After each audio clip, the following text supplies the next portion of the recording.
This is the most graphic war movie I've ever seen, probably the most graphic ever made. How was your approach to making this movie?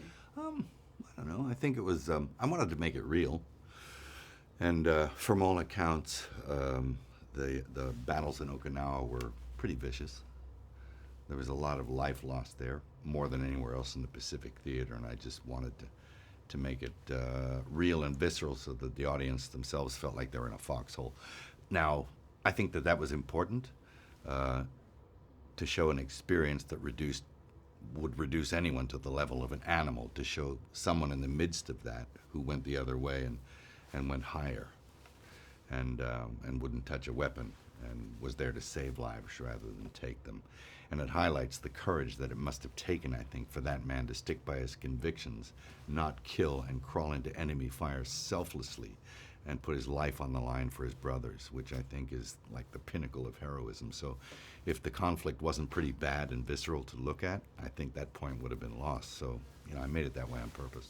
As such a huge comeback movie for you, I wondered what went through your mind when you had the 10-minute standing ovation at the Venice Film Festival. Well, it was nice. It's always gratifying. I mean, one doesn't make a film for an elite, and you, as many as possible, you want to share your experience and your experience of that story with them the way you translate it on celluloids.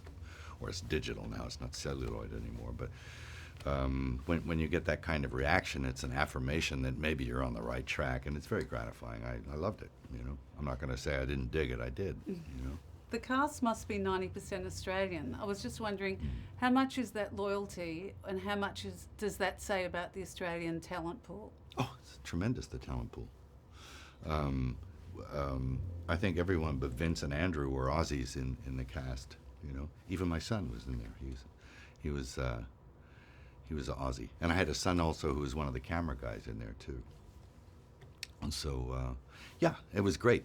The cast, the crew, the special effects guys, the camera guys, the grip, it's a state-of-the-art place to make a film.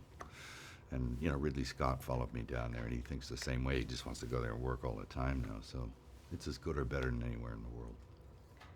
Amongst other things, the movie's about faith. How much are you guided by your faith?